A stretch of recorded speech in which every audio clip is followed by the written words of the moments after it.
Rain hammered against the windshield of my Ford F-150 as I navigated the slick streets of downtown Seattle, the wipers struggling to keep pace with the deluge.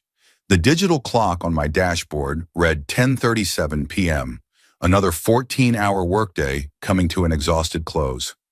My name is Ryan Cooper, former Army Ranger turned construction company owner, and for the past 6 months, I'd been sensing that something in my carefully built life was beginning to crumble.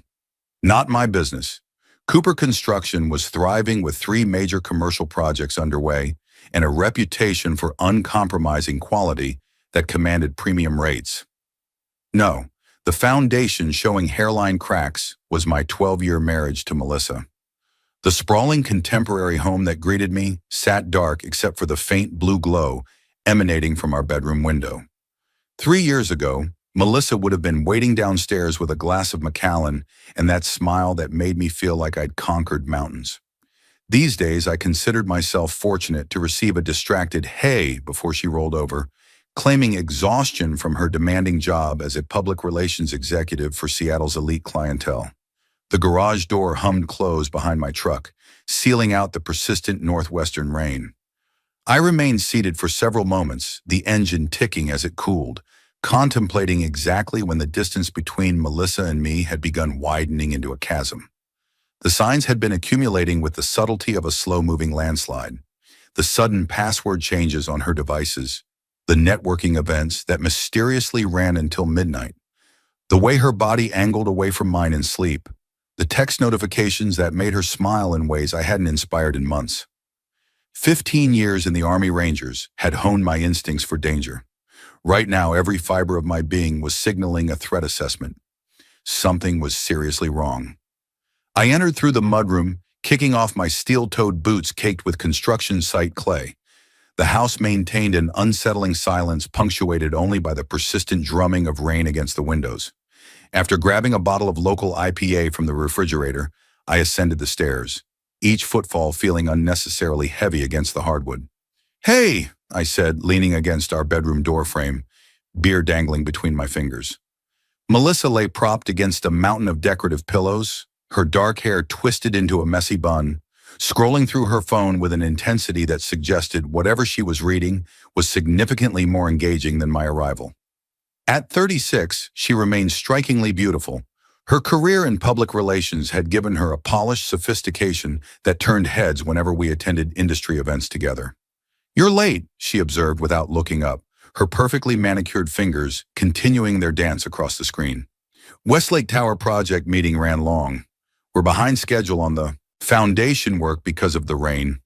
I took a long pull from my beer, studying her. "How was your day?" "Fine." Her response came clipped, absent any detail or reciprocal interest. I crossed to the walk-in closet, shrugging out of my flannel shirt and jeans, hyper-aware of how Melissa's attention never wavered from her phone. The subtle smirk playing across her lips as she typed made something cold settle in my stomach. "We secured that contract with Johnson Development Group today," I mentioned casually, changing into more comfortable clothes. $37 million for the lakefront commercial complex.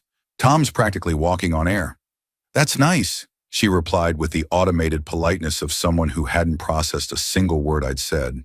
Her fingers continued their relentless tapping, occasional soft laughs escaping her lips at whatever, or whoever, occupied her attention. I finished my beer in contemplative silence, watching this stranger wearing my wife's face. The growing realization that I was possibly witnessing the slow-motion collapse of my marriage felt surreal, like observing someone else's life unraveling. "I'm going to grab a shower," I announced, receiving only a distracted nod in acknowledgement. Under the scalding spray, I pressed my forehead against the cool marble tile, allowing water to cascade down my shoulders as I methodically processed the situation. Years of military training had taught me to analyze patterns with clinical precision. The pattern emerging over the past months was unmistakable. Melissa was hiding something significant, something that made her smile secretively at her phone while barely acknowledging my existence. Later, as she slept, or pretended to sleep beside me, I stared at the ceiling, mentally cataloging the evidence. 6 months of increasingly frequent late-night client emergencies. New lingerie appearing in her drawer that I never saw her wear. hushed phone conversations that abruptly ended when I entered rooms, weekend professional development seminars that left no digital footprint I could find, hotel bar charges downtown on her credit card statement on afternoons she claimed to be working late at her office, the casual dismissal of my suggestion that we finally start the family we'd been postponing for years. Two paths stretched before me: confront her with suspicions and watch her deny everything while becoming more careful with her deceptions, or gather concrete evidence that would eliminate any possibility of gaslighting or rationalization. In combat zones, I never moved without thorough reconnaissance. This situation demanded the same tactical approach. The next morning, Melissa kissed me goodbye with the mechanical precision of someone checking an item off their daily to-do list. She looked immaculate as always in a fitted charcoal dress and stiletto heels that complemented her slender frame. Meeting a potential new client for lunch, she explained, avoiding direct eye contact while applying a fresh coat of lipstick at 7:30 a.m. Probably going to run late, so don't wait up. I nodded, noting the extra care she'd taken with her appearance. Good luck with the meeting. As soon as her BMW disappeared around the corner, I pulled out my phone and made a call to the one person I trusted implicitly. Tom, I need to call in a favor, brother.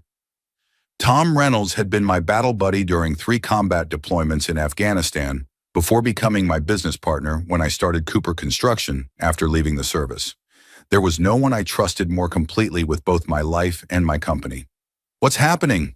His voice came alert and focused despite the early hour. I need to implement some security upgrades at the office. Off the books. A weighted pause stretched between us. What kind of security are we talking about? The kind that record, I replied, my tone making it clear this wasn't about theft prevention. Another pause. This about Melissa? My grip on the phone tightened involuntarily. Let's just call it a precautionary measure.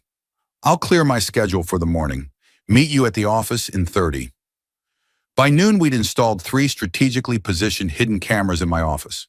One disguised within the bookshelf, another concealed in the air vent, and the third masquerading as a smoke detector. All fed to a secure server that only I could access remotely. Tom watched me test the system with growing concern etched across his weathered face. At 42, he carried the same watchful intensity that had kept us alive in countless dangerous situations overseas. You absolutely sure you want to go down this road, Coop? He asked, leaning against my desk. Some bells can't be unrung. Some things, once you see them. I need certainty, I said simply. Either way, I need to know what I'm dealing with. 5 increasingly tense days passed. Melissa maintained her routine of distracted morning kisses, late nights at client events, and locked phone screens. I focused on our construction projects with mechanical precision, keeping my face a mask of normalcy while checking the camera feeds each night after she fell asleep. On the 6th day, my phone vibrated with a motion alert from the office security system while I supervised concrete pouring at our Belltown high-rise project. Stepping away from the site foreman, I found a quiet corner and opened the secure feed. Melissa's voice came through with crystal clarity. Are you absolutely certain no one's coming back? Then a male laugh, rich with confidence. Ryan's at the Belltown site until at least 6. I checked his calendar with his secretary, said I needed to coordinate some PR timing with him. My blood transformed to ice water in my veins as the camera captured them. My wife perched casually on the edge of my desk, legs crossed elegantly, while a tall man with expertly styled silver-streaked hair stood between them, his hands tracing a path up her thigh beneath her skirt. He doesn't suspect anything? The man asked, and I instantly recognized him. Evan Brooks, luxury developer and frequent feature in Seattle business publications. Mid-50s, divorced twice, with a reputation for aggressive expansion and cutting corners when convenient. Melissa's laugh sliced through me like broken glass. Ryan? He doesn't suspect a thing. Too consumed with his precious construction projects and work schedules to notice anything happening right under his nose. The man literally can't see beyond his blueprints and profit margins. And what about our arrangement? Evan's fingers traced along her collarbone with proprietary familiarity. Everything progressing according to plan. Once divorce papers are filed, Washington's community property laws ensure I get half of everything, including his precious company. Her smile turned predatory. Cooper Construction will make an excellent addition to your development portfolio. The irony that his own expertise will now serve your projects is particularly satisfying.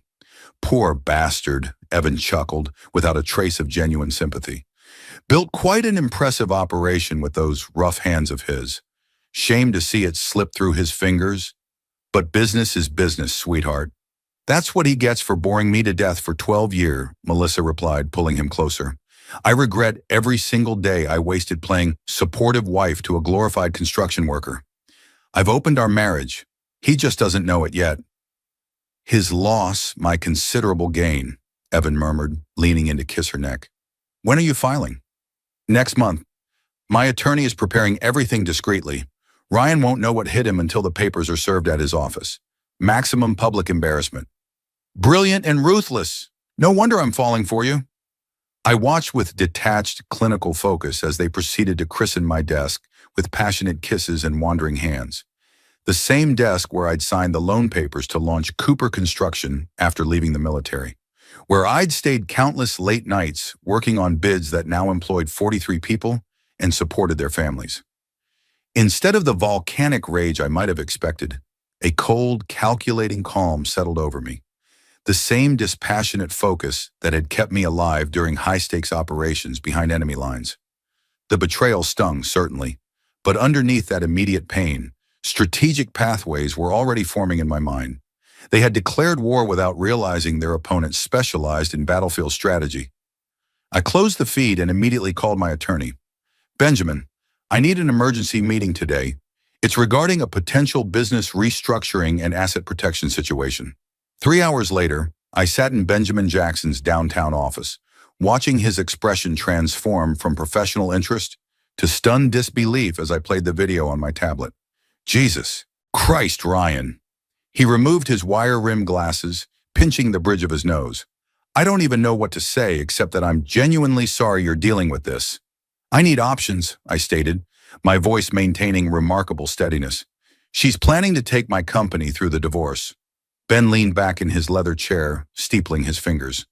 In Washington's community property state laws, she would typically be entitled to half the value of assets acquired during the marriage, which would include your company unless you had a prenuptial agreement.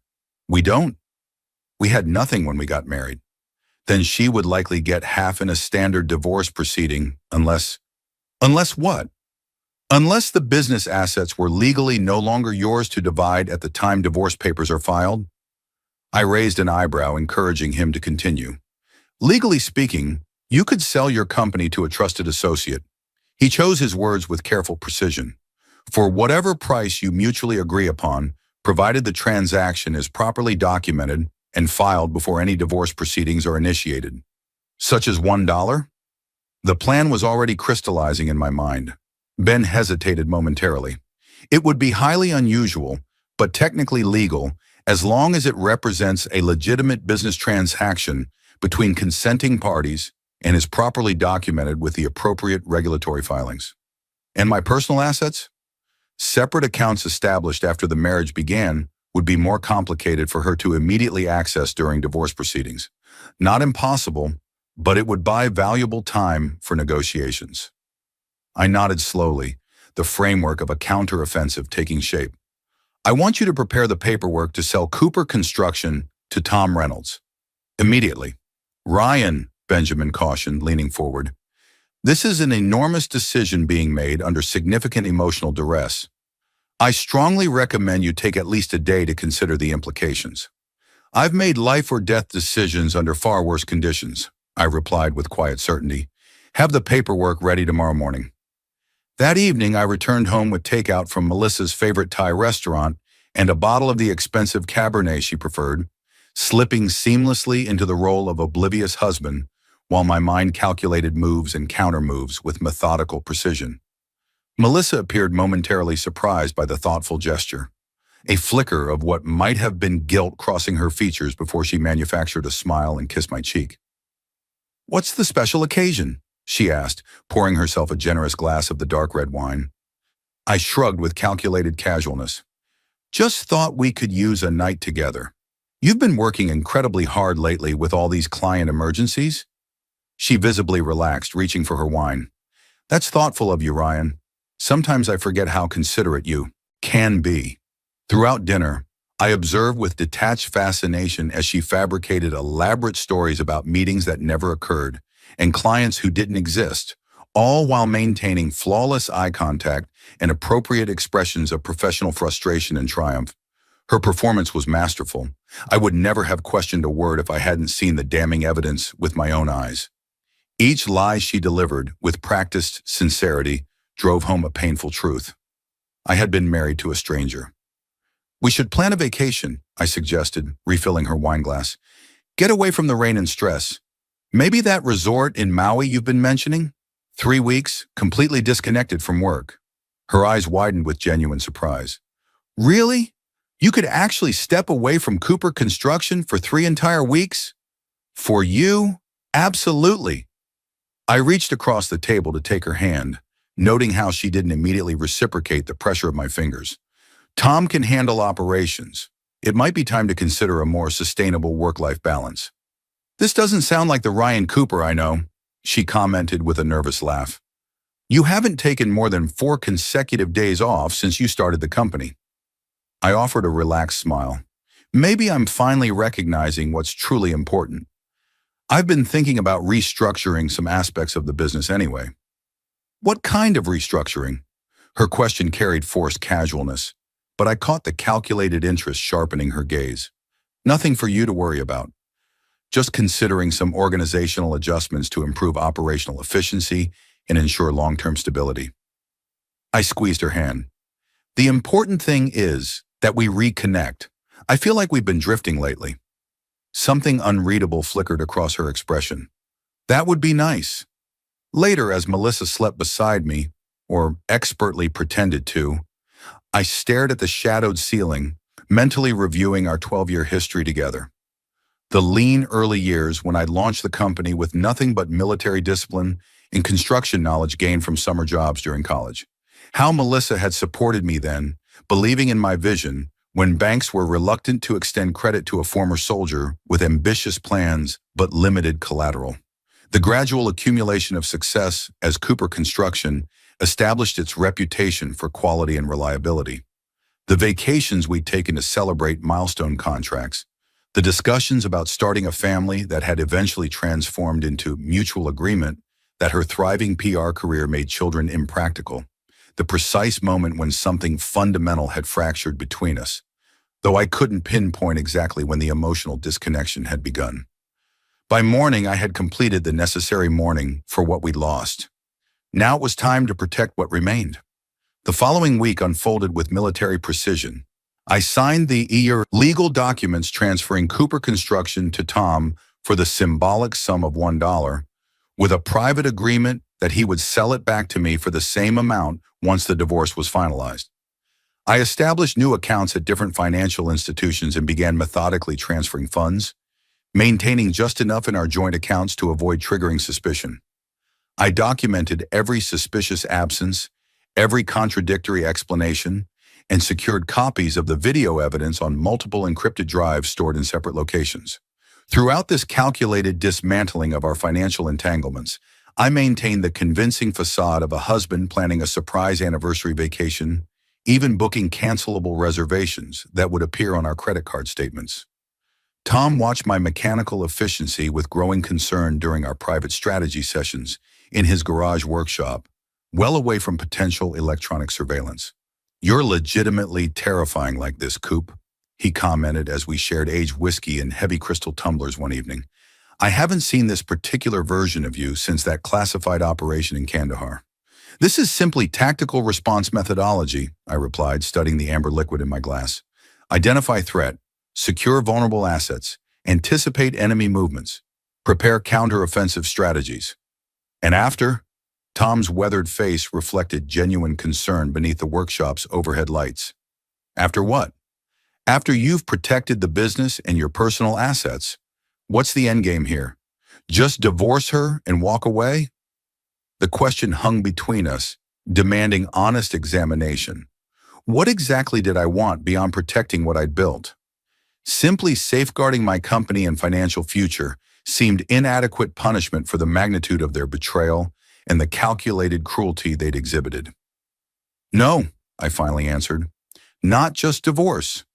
Tom studied me carefully. "What then?" "Justice," I said quietly. "Proportional response." The next phase of my strategy required precise timing and information gathering. Through discreet inquiries among business contacts, I compiled detailed intelligence about Evan Brooks' current development projects. A high-end residential tower in the financial district that was already pre-selling luxury condominiums at premium prices, and an ambitious waterfront mixed-use development that had broken ground just last month. Both represented potential profits in the tens of millions, and both required continued investor confidence and uninterrupted regulatory approvals. I made 3 strategic calls. The first to Daniel Harrison, a former Army Ranger who now held a senior position in the city planning department. The second to Claire Johnson, my exceptionally competent office manager whose brother-in-law worked as an environmental compliance officer for the state. The third to Michael Donovan, an investigative journalist who specialized in exposing municipal corruption and had been looking for a substantive story to boost his career prospects. Nothing explicitly illegal or unethical, simply requests to ensure that Brooks' development projects receive the same thorough regulatory scrutiny as any other commercial venture. "Dan, I'm not asking for special treatment," I clarified during our conversation.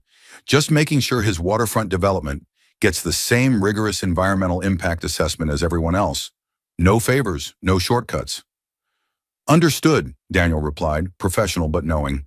"Every development should follow proper protocols, especially those impacting protected shorelines. I'll make sure the review process is appropriately thorough."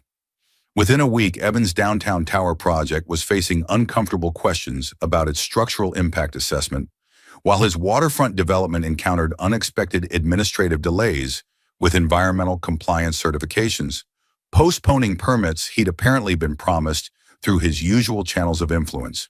For a more personal touch, I arranged for a specialized automotive detailing company to visit Evan's home address at precisely 3:47 a.m. on a Wednesday morning. His prized Range Rover received an unusual customization: industrial-grade adhesive mixed with fine metallic glitter, applied with artistic precision across every exterior surface, not permanently damaging the vehicle, but ensuring it would require extensive professional intervention to restore.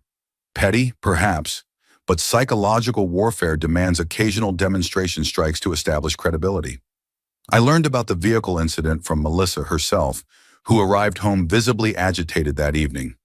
"The strangest thing happened to Evan today," she mentioned, apparently forgetting momentarily that I shouldn't have any familiarity with Evan Brooks beyond casual industry recognition. I glanced up from my laptop with carefully manufactured confusion. "Evan," her composure faltered momentarily before she recovered.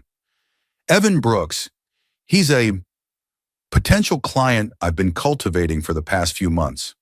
"What happened to him?" "Someone vandalized his car overnight, covered it completely in some kind of industrial glitter adhesive." Her eyes studied my face intently. "Very strange and specifically targeted." I shrugged with perfect nonchalance. Development business can generate serious enemies, especially for someone with Brooks' reputation for cutting corners and leveraging political connections. "Yes," she replied slowly, "it certainly can become quite competitive." The following Saturday evening, we attended a dinner party hosted by mutual acquaintances, James and Catherine Wilson, a neurosurgeon and his art gallery owner wife, who occupied an architecturally significant home overlooking Puget Sound. Melissa had been uncharacteristically attentive throughout the week, perhaps sensing some fundamental shift in our dynamic without being able to identify precisely what had changed. We arrived fashionably late, Melissa stunning in a deep burgundy dress that accentuated her figure to maximum advantage. I played my assigned role of proud husband with Oscar-worthy conviction, hand resting proprietarily at the small of her back as we greeted our hosts and circulated among the assembled guests. Primarily affluent professionals representing Seattle's upper echelons, the social circle Melissa had methodically cultivated through her PR connections. I had just procured drinks for us from the bar when Evan Brooks made his entrance, looking slightly harried despite his expensively tailored suit. Our eyes connected briefly across the crowded living room. His widened perceptibly with recognition before he hurriedly looked away, gravitating toward a cluster of commercial real estate developers gathered near the floor-to-ceiling windows, showcasing the dramatic nighttime view of Elliott Bay. Melissa tensed beside me, fingers tightening around her champagne flute. "I didn't realize he would be attending," she whispered with poorly concealed alarm. "Who?" I inquired with practiced innocence, passing her a fresh glass of sparkling wine. "Evan Brooks, potential client," she added hastily, "the one I mentioned having car trouble." "We should probably introduce ourselves," I suggested, beginning to move purposefully in his direction. "Perhaps I can help you finalize whatever PR arrangement you've been discussing. Construction and development perspectives often align." Her hand gripped my forearm with surprising strength, manicured nails digging in slightly. "No, I mean, he appears deeply engaged with associates right now. Terrible timing for business discussions." "Of course," I acquiesced smoothly. "Another time, perhaps." Throughout dinner, I observed their elaborate performance of strategic non-interaction, the way they studiously avoided direct eye contact while remaining hyper-aware of each other's movements around the room. Occasionally, I caught Evan glancing in my direction, with an expression hovering between curiosity and barely suppressed unease. After the main course concluded, James Wilson tapped his crystal glass with a silver spoon, calling for the room's attention. "Before dessert is served, I believe Ryan has an announcement he'd like to share with everyone." All eyes shifted toward me. Melissa's expression reflected genuine confusion. I stood, raising my wine glass with practiced confidence. "Thank you, James. Yes, I do have something significant to announce. As of last Tuesday, Cooper Construction has officially transferred ownership." A collective murmur rippled through the gathering. Melissa's face drained of color so rapidly, I momentarily wondered if she might faint. "My longtime friend and trusted business partner, Tom Reynolds, has purchased the company and will be taking over as chief executive officer." I raised my glass higher. "To new directions or an exciting transitions." The assembled guests applauded politely, though confusion was evident in their expressions. Melissa's champagne glass trembled noticeably in her grip. "You sold the company?" she whispered as I resumed my seat. "Why wouldn't you discuss something that monumentally important with me before making such a decision?" "It happened rather quickly," I replied, sampling the chocolate tort that had been placed before me. "Exceptional opportunity for Tom to assume leadership. And for me, I've been contemplating exploring alternative directions professionally." "But what was the sale price?" Her question attempted casualness, but couldn't disguise the calculating anxiety underneath. I smiled pleasantly. "A mutually agreeable market valuation." I could practically see the rapid calculations happening behind her eyes. Half of nothing would still amount to nothing. Her carefully constructed exit strategy had just encountered an unexpected roadblock. As the dinner party concluded, I excused myself to use the restroom. Upon returning, I discovered Melissa and Evan engaged in a heated, whispered exchange in a secluded alcove adjacent to the coat check area. I paused just beyond their line of sight, listening. "What the absolute hell is happening?" Melissa hissed, panic evident beneath her attempt at hushed tones. "Did you know anything about this business sale?" "Completely blindsided," Evan replied, agitation making his voice tighter than his customary smooth delivery. "But it's not coincidental that my developments are suddenly drowning in regulatory red tape, and now this suspicious business transaction appears. Something isn't adding up." "He knows," Melissa said, voice constricted with dawning horror. "Somehow he absolutely knows about us." "Impossible. We've maintained complete discretion." I stepped around the corner, hands casually in my pockets. "Good evening." They separated with comical abruptness, guilt flashing across both their faces before social masks clicked back into place. "Ryan," Melissa attempted recovery, smoothing her dress unnecessarily. "This is Evan Brooks. I was just making a proper introduction since he's a potential client I've mentioned." I extended my hand with practiced cordiality. "Ryan Cooper. Pleasure meeting you formally, though I'm no longer affiliated with Cooper Construction as of last week." Evan shook my hand, his grip deliberately firm, but his eyes betraying wariness. "Heard impressive things about your work over the years. You've established quite a respected reputation in the regional construction industry. Thank you for the professional acknowledgement.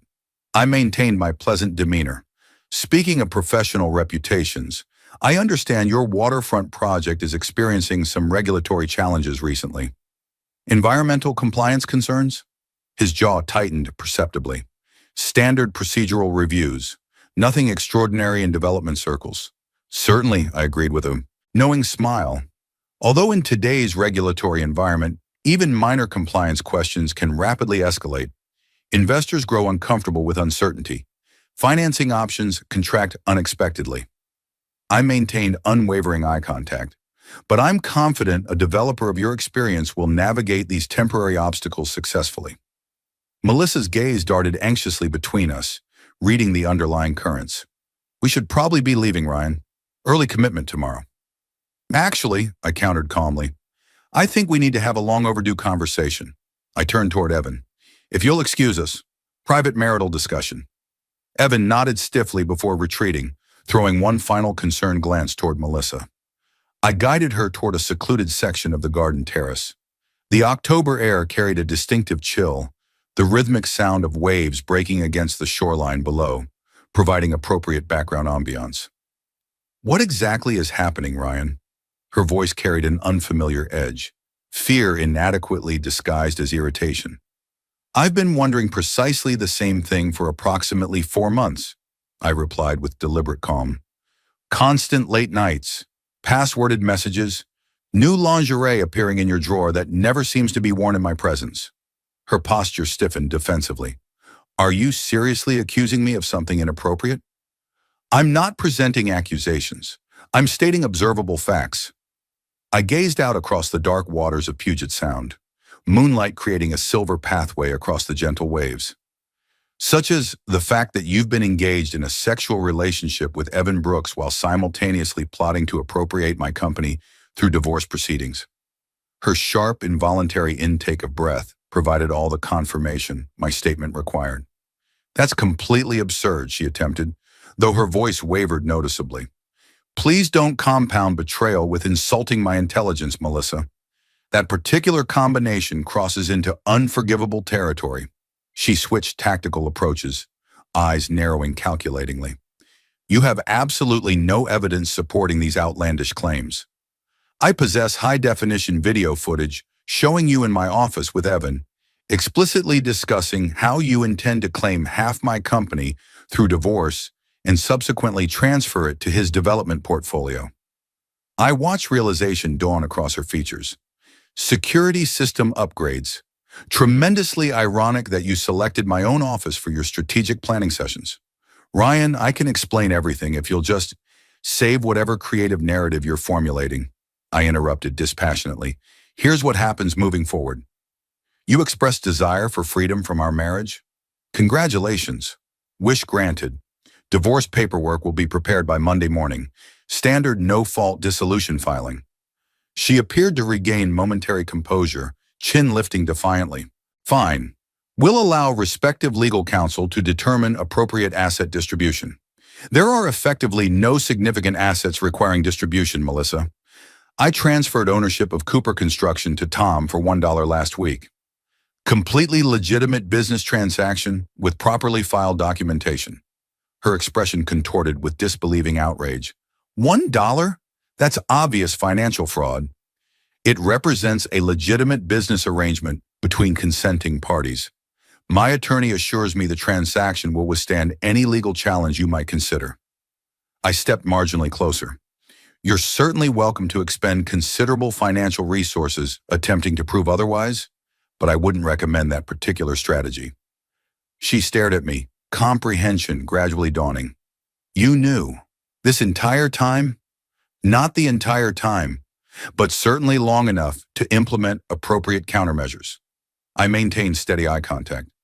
You said something particularly meaningful during your candid office conversation, that you regret every single day wasted with me, that you opened our marriage without my knowledge or consent. Those words held significant impact. Her eyes widened with the first genuine emotion I'd witnessed from her in months, panic. Ryan, we should discuss this rationally. I was upset and not thinking clearly during that conversation. On the contrary, I believe you demonstrated perfect clarity in that moment, possibly the first authentic communication you've offered in months. I checked my watch with deliberate casualness. I've arranged transportation for you. I'll be staying with Tom for the foreseeable future. You cannot simply. I absolutely can and have. Enjoy your newfound freedom, Melissa. Consider the significant cost reasonable payment for valuable life experience. As I walked away toward the house, she called after me, voice cracking with what sounded remarkably like authentic emotional distress. Ryan, please don't do this. We need to talk about this. I continued walking without acknowledging her plea. The subsequent weeks unfolded with the mechanical precision of a meticulously planned military operation. As anticipated, Melissa engaged an aggressively credentialed divorce attorney who quickly discovered that Cooper Construction was no longer an asset eligible for community property division. Our joint financial accounts contained modest balances, sufficient for her basic living expenses, while seeking alternative employment, but nowhere near the substantial settlement she had clearly anticipated. Meanwhile, Evan's professional complications multiplied exponentially. The environmental review of his waterfront project uncovered legitimate violations that necessitated expensive remediation efforts. His downtown tower's pre-sales momentum stalled dramatically as rumors circulated regarding potential structural design concerns. Rumors I may have carefully mentioned to several influential real estate bloggers and investment advisors during seemingly casual industry conversations. I never initiated direct contact with either of them during this period. Such explicit intervention proved unnecessary. Seattle's commercial development community operated with the interconnected closeness of a small town, despite the city's growing international profile, and word traveled rapidly that something fundamentally problematic was happening at Brooks Development. Investors grew increasingly cautious. Financial institutions began requesting additional guarantees and collateral for previously approved funding. Tom kept me regularly updated regarding Melissa's increasingly desperate attempts to contact me. She appeared at the office yesterday afternoon, he informed me during our weekly strategy dinner at his lakeside home. Emotional distress evident, creating quite the dramatic scene until Claire intervened effectively. What specific objective was she pursuing? Claimed urgent need for private conversation with you. Insisted everything represented massive misunderstanding requiring clarification. Tom shook his head with evident disapproval. Claire handled the situation impressively, informed her directly that her presence was unwelcome at Cooper Construction facilities after her documented betrayal of the company's founder. I nodded appreciatively, genuinely grateful for Claire's steadfast loyalty. She had managed my office operations since the company's inception, demonstrating exceptional competence and unwavering dedication throughout our growth trajectory. How are you processing everything? Tom inquired, studying me with the perceptive concern of someone who had witnessed me navigate life-threatening situations in combat zones. Managing adequately, I responded automatically. Complete fabrication, Tom challenged directly, setting his beer bottle down emphatically. I've known you for nearly 20 years, Coop, military and civilian life. You don't need to maintain protective emotional barriers with me. I contemplated the label on my beer bottle, methodically removing it in a single continuous piece. I find myself repeatedly analyzing when exactly everything changed fundamentally between us. When we transformed from partners into strangers occupying the same physical space. Was this betrayal inevitable from the beginning? Did I overlook critical warning indicators that should have been obvious?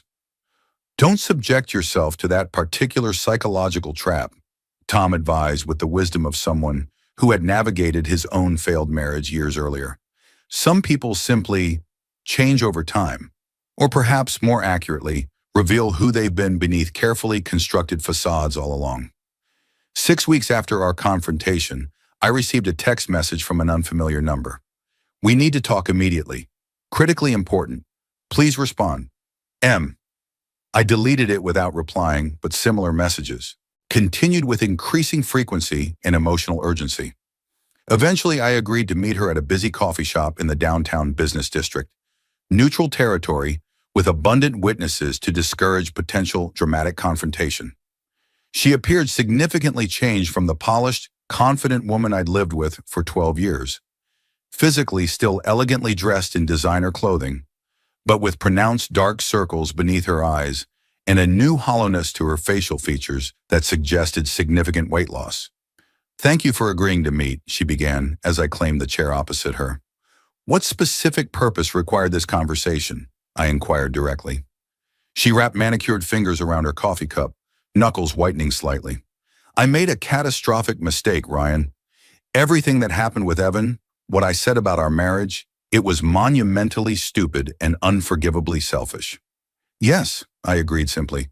"It absolutely was. But 12 years together must count for something meaningful," she continued with increasing intensity. "Surely we could at least attempt to—" "Attempt what, specifically?" I interrupted, maintaining emotional detachment. "Pretend I never witnessed you planning to systematically dismantle everything I built? That I never heard you laughing about it in my own office with your accomplice?" Her eyes filled with tears that appeared surprisingly genuine. I was profoundly unhappy and emotionally confused.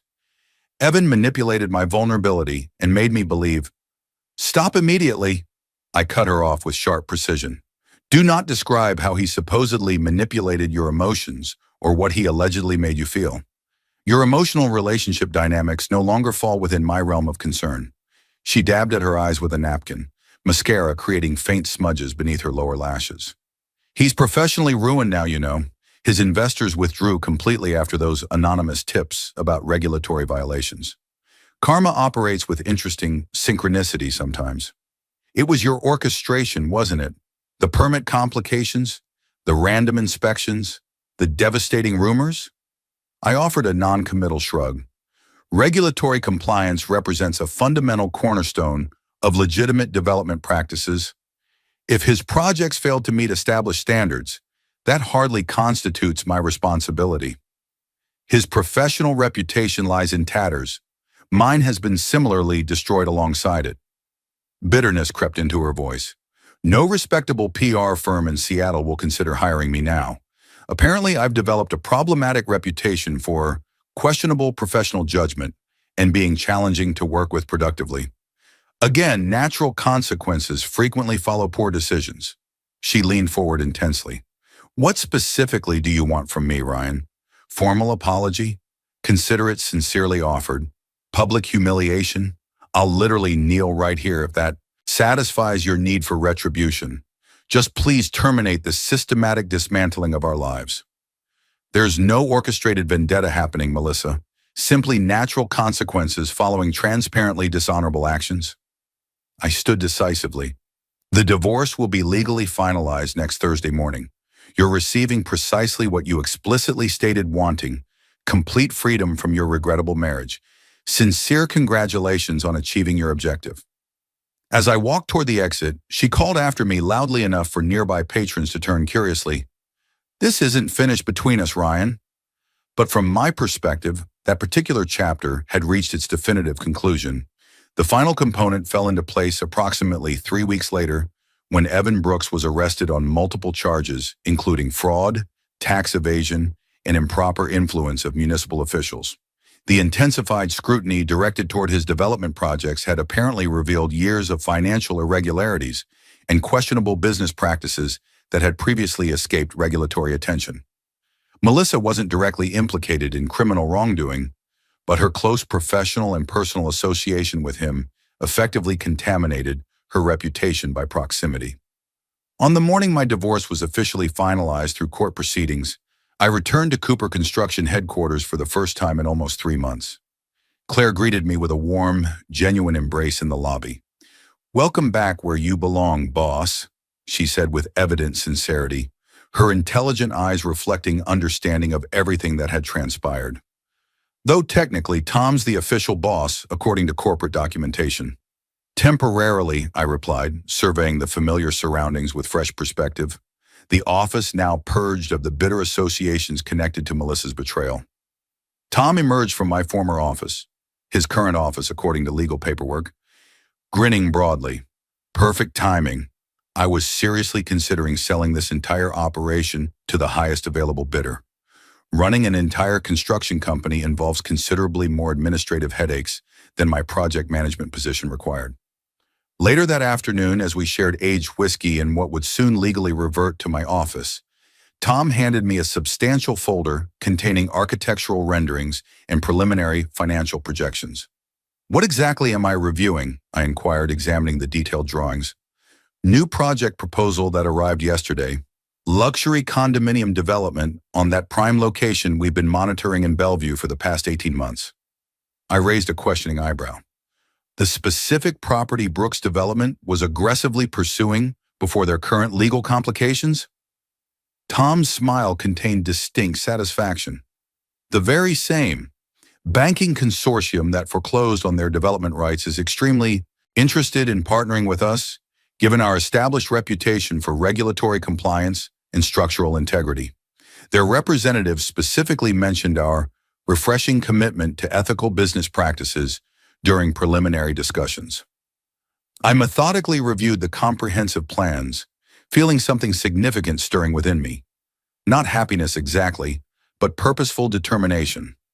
A meaningful path forward through the wreckage of personal betrayal.